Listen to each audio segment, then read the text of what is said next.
बहुत समय पहले एक शांत और समृद्ध राज्य में राजकुमारी अमारा अपने 5 भाइयों आदित्य, विक्रांत, समर, अर्णव और नील के साथ रहती थी।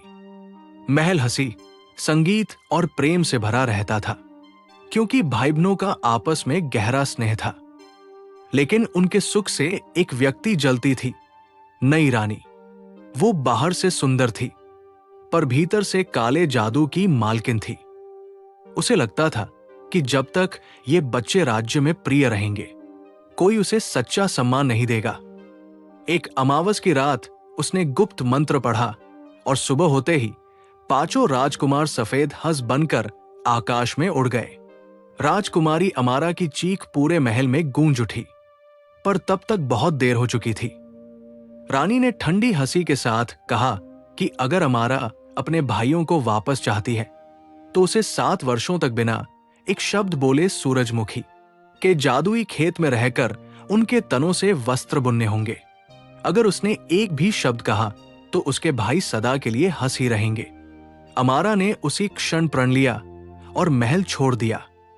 कई दिनों की यात्रा के बाद वो एक सुनहरी घाटी में पहुंची, जहां लाखों सूरजमुखी सूरज की ओर मुस्कुराते खड़े थे। जैसे ही सुबह की पहली किरण पड़ी, फूलों से सुनहरी रोशनी निकली और मानो उसे साहस दे गई। उसने वहीं रहना शुरू किया। दिन में वो सूरजमुखी के मजबूत रेशे इकट्ठा करती, रात में चांदनी में बैठकर उन्हें बुनती। उसके हाथ छिल गए, पैरों में कांटे चुभे, पर उसके होठों से एक भी शब्द नहीं निकला।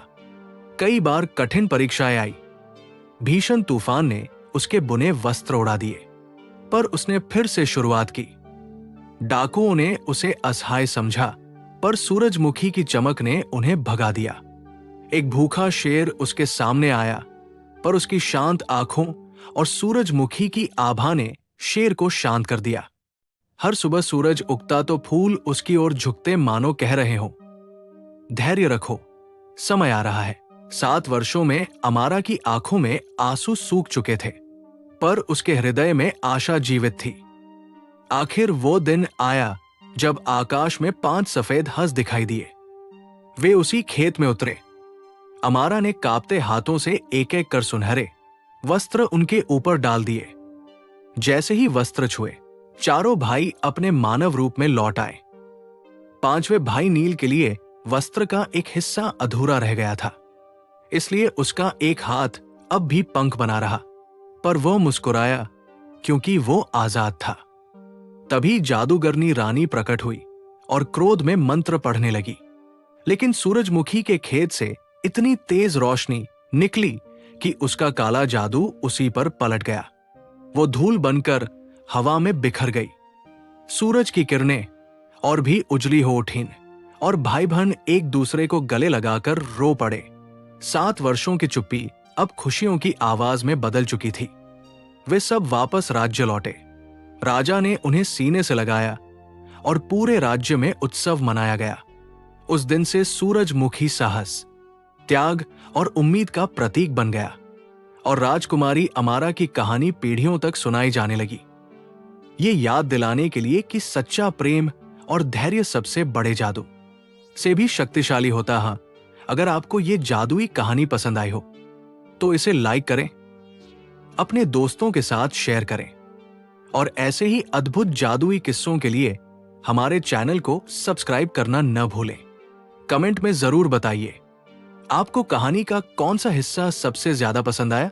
अगर आपको राजकुमारी अमारा और उसके हंस बने भाइयों की ये जादुई कहानी पसंद आई हो, तो अभी लाइक करें। ऐसी ही दिल छू लेने वाली और रहस्यमयी कहानियों के लिए मैजिक स्टोरी 15 यूट्यूब चैनल को तुरंत सब्सक्राइब करें। बेल आइकन दबाना न भूलें, ताकि हर नई जादुई कहानी सबसे पहले आप तक पहुंचे। कमेंट में जरूर बताइए, आपको कहानी का सबसे पसंदीदा हिस्सा कौन सा लगा।